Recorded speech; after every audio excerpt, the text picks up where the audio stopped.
My stomach has never been so bloated in my life. And over the past couple of years, it's just been like something that made me feel really uncomfortable, like feeling uncomfortable in my clothes, not knowing how to style myself, kind of losing the element of personal style because my stomach was constantly in the way. Am I really that much to handle? Breaking these niggas down like a hammer. You don't really know you.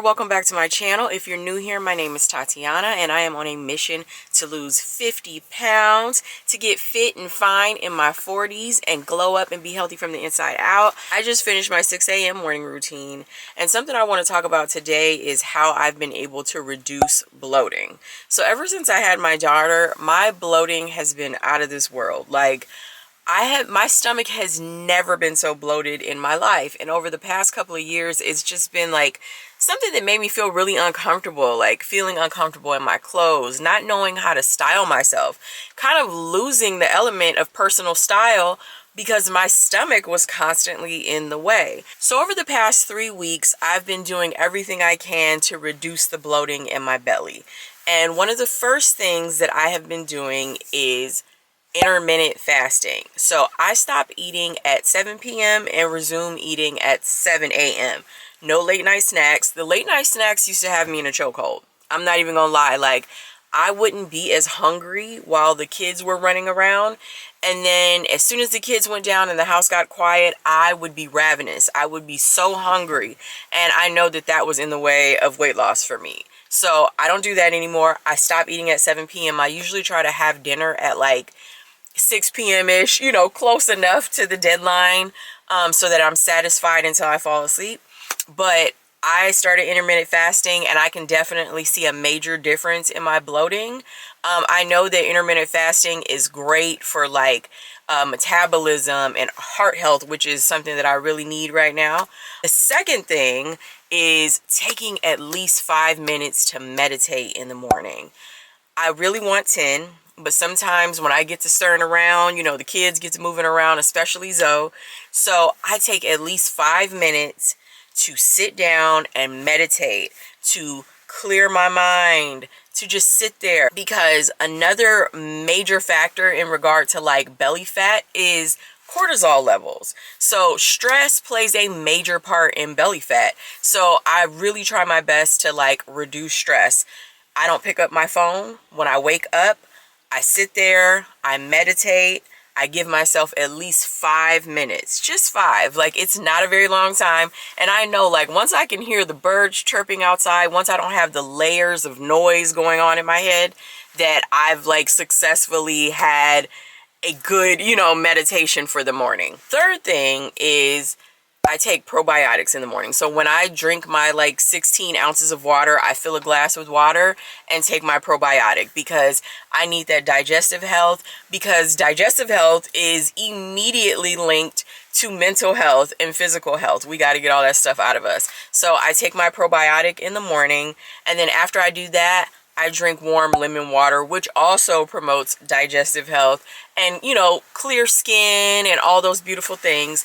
So when I first wake up in the morning, I do that. And today is Saturday. So instead of starting work, I'm headed to the gym. So I just parked. I'm headed in the gym and I'm going to call y'all right back. Hey, hold on, hold on, hold on, hold on, hold on. Hey.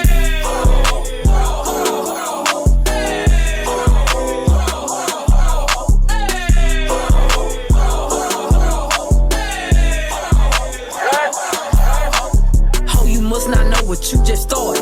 Me and my bitch go naughty. Okay, y'all, so I'm back in the car. Today was cardio and core day. So I did half an hour of cardio and then I did some mat work, engaging my core. Them core workouts go a long way. I'm trying to get my waist snatched. So between, the floor workouts and the lat pull downs, it's really going a long way. And of course, that's the fifth thing that I've been doing to reduce bloating, like really engaging my core.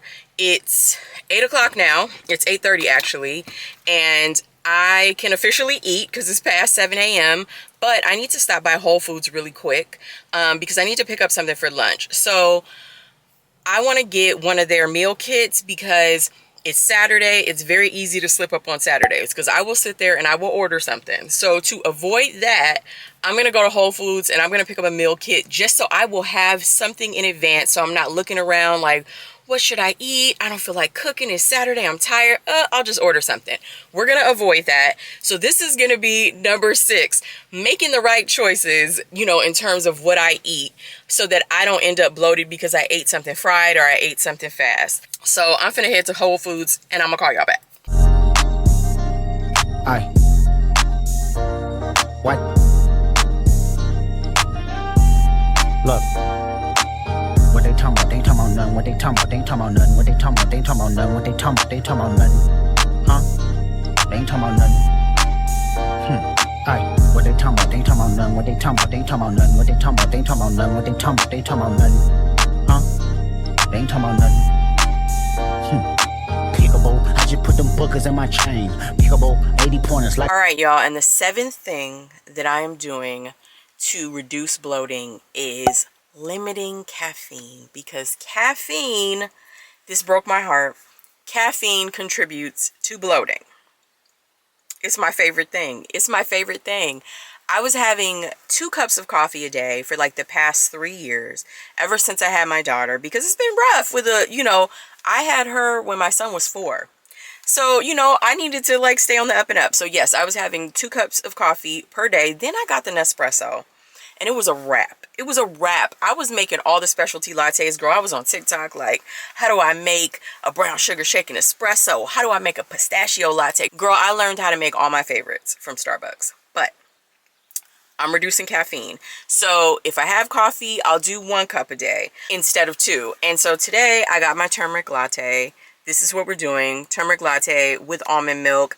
And that's what I'm doing. I also got it hot. Have it iced. But I know sometimes with like really like powdery things, they don't always melt down well when they're iced. So I didn't want to deal with that. So I ended up getting it hot. Right, so we're about to try this turmeric latte out.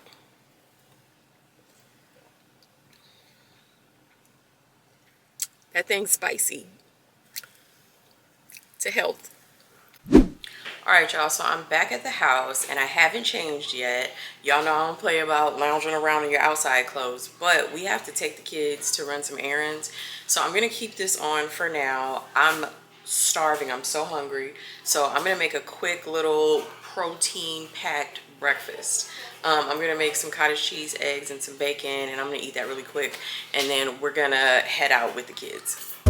Say what, yeah. Girl, you know what's up. Ooh, say what. Ooh, girl, you know what's up. Me and my people be rolling. Okay, so the number 8 thing that I do is eat mindfully. I chew slowly. I slow down, when I'm eating. I used to eat really fast or just be in a rush to eat. But now I try to give myself the time to like eat and digest my food, making sure I'm chewing everything down before I swallow, because it does make a difference in terms of bloating. So that's what I do now. Number 9, even though I'm about to have these cottage cheese eggs because they're packed with protein and I need it after the gym, this is usually the only dairy that I have throughout the day. So after like eggs, cottage cheese, Greek yogurt in the morning, I usually do not have any more dairy. If I have a coffee or something like that, I usually substitute for like a plant-based milk or something like that. If we have tacos, I'll opt for like the guac and skip the, sour cream and cheese and just things like that. So I usually let dairy be like a morning time thing and reduce it throughout the rest of the day. Okay, so I just finished my breakfast, and that leads me to the 10th thing that I do. So I usually drink water with most of my meals, and it's because I'm trying to reduce sugar. And so from syrup in coffee to soda, you know, sugar in soda, just to all the different drinks like that, they all have a bunch of sugar, and I'm doing all I can to reduce my sugar intake because of the pre-diabetes, and it's just not healthy, to be honest. But I also cut back on bread, pasta, rice as well. But that's number 10, reducing sugar intake. So I'm gonna drink my water. All right, so we made it to Five Below. We promised the kids we would bring them to Five Below, girl, and they were not letting it down. They wouldn't let me change my clothes. They wouldn't let me rinse off or nothing. They were like, we need to go. So I had to hurry up and eat my food mindfully. Of course, I took my time. I ate my food, I drank my water, and we came on out to Five Below so they can grab a few things. They love this store so much. I actually love it too. I always end up finding something cute here. All right, so we got to make sure the kids get all the things they want. I'm gonna come over here to the like gym section and see what they have, because I bought some gloves for the gym from here, but they have like all sorts of stuff for the gym.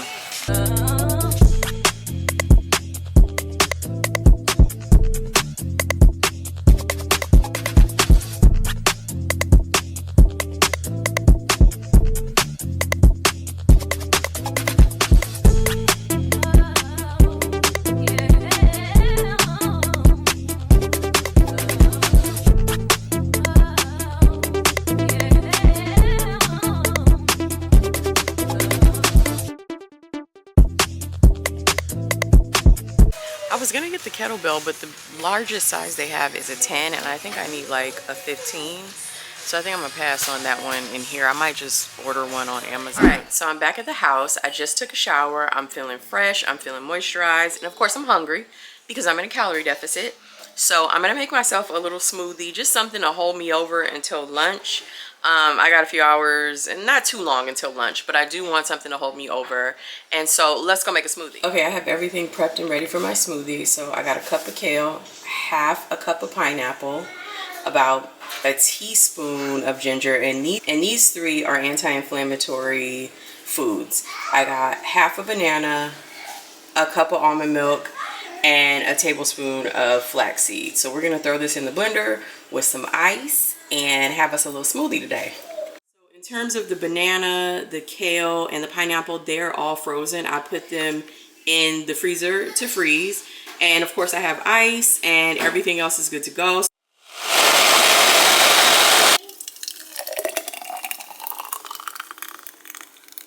One hour later. Okay, so here is the Whole Foods meal prep kit.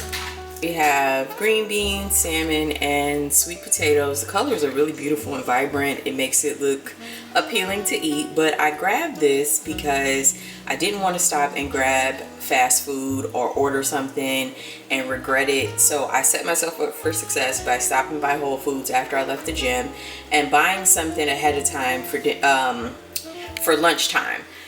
So that I wouldn't make a poor choice with fast food. The only thing now that I'm thinking about is, do I want to heat up this entire thing? Because like you can meal prep it out and like put it into containers and have some for each day. You could have it as a family meal. You can take a little bit from it, which I think I'm gonna do now, because I don't think I want to reheat all, like reheat all of it, if that makes any sense. So I think I'm gonna take some out and heat that up. So here it is. I'm about to eat. Looks pretty good, I will say. I added a little sprinkle of seasoning on there because it didn't look like there was much seasoning. You know, sometimes we can eyeball that, and I just kind of knew. I was like, it ain't no seasoning on that. I just put a little bit, just a little bit. All right, y'all, so I got my water here because we drinking water with our meals. Sometimes I do a little bit of like sparkling water or something when I feel in the spirit to have something like that, but not today. So we got our salmon here, we got our green beans, we got our sweet potatoes. Like I said before, I went really light on the sweet potatoes because I've been straying away from potatoes lately during this aspect of the weight loss. When I'm trying to gain muscle in the future, that may change. But for now, we straying away from, you know, we keeping it light with the carbs. So we're gonna go in with the salmon first. Okay, so off rip, the salmon is solid. You gonna need to put some seasoning on that though. because as I suspected, they ain't put no seasoning on that. I don't think it's no seasoning on that. So you are gonna have to put a little something on that. Next, I'm going in with the sweet potatoes, which look really good. They're like garnished and whatnot. So what's funny is the sweet potatoes are really good. They taste really good. The texture is good. They are like, they're garnished, and maybe, I don't know if they're seasoned, but they did their thing. The sweet potatoes are pretty good. Green beans are crunchy. They're really good. I love them. They taste fresh. Everything tastes pretty fresh, with the exception of the salmon needing a little bit of seasoning. It's not a bad thing though, especially when you're, you know, trying to scale back on things. You know, you might have to put a little something on there, but that's not a big deal. But this is a good deal. I think that this is something that you could pack up and have for your lunch over a couple of days. I think it's a great situation. You know what I mean? Also, they, like I said before, they had chicken. I think they may have had like a tikka masala option. There was like 4 different ones there. I'll have to look when I'm editing. But this is solid. This is a good lunch for me. This is something that's going to be light. This is going to keep me energetic and going. I don't want anything that's going to, like, you know, plant me to the couch. Like, I have a lot more day to go, especially with these kids. So I like to have something light. Again, I'm in a calorie deficit, so this is like perfect because I like to focus on the protein and the veggies. So the final thing I do to reduce bloating is reading, which loops around to the first thing that I do, which is a mindful practice. Like, the first thing that I said that I do is take like 5 to 10 minutes to meditate in the morning. The last thing I do every day is put my phone down and move it to a place where it's not just in arm's reach, and I read a book. I try to read at least a couple of chapters a night, as many as I possibly can, especially on my Kindle. I can get through some pages on my Kindle, but I just got my book of the month package. And, you know, reading is like a mindfulness practice. It helps with stress and anxiety. So it's my favorite thing to do before I go to bed, to just like get into a book, get cozy, and let it be. So let me show y'all what my selections were. Last month, I ended up skipping a month on book of the month because I didn't see anything that really stood out to me. But this month, I ended up getting 2 credits, and thankfully I did, because we've got The King of Ashes by S.A. Cosby. I've been hearing everybody say that S.A. Cosby's books are amazing, so I'm really excited to read this. This is going to be my first one, so hopefully I'll really enjoy it, and then I'll go back and read the other books. The other book that I got with the second credit is Bury Our Bones in the Midnight Soil by V. Schwab. Now, I did read The Invisible Life of Addie LaRue, which I loved. I thought that was an incredible book. I read that a couple of months ago. I just read that. So I really like V. Schwab, and apparently this is a vampire book. And just so y'all know, I am a horror film girly. I love horror films. I love thrillers and books. I recently got into romance books in the last year, which I love too. I just like reading. It's fun. I like fantasy stuff. I like a lot of different genres. But anyway, that concludes the video. Thank you so much for watching, and I will see you on the next one. Peace.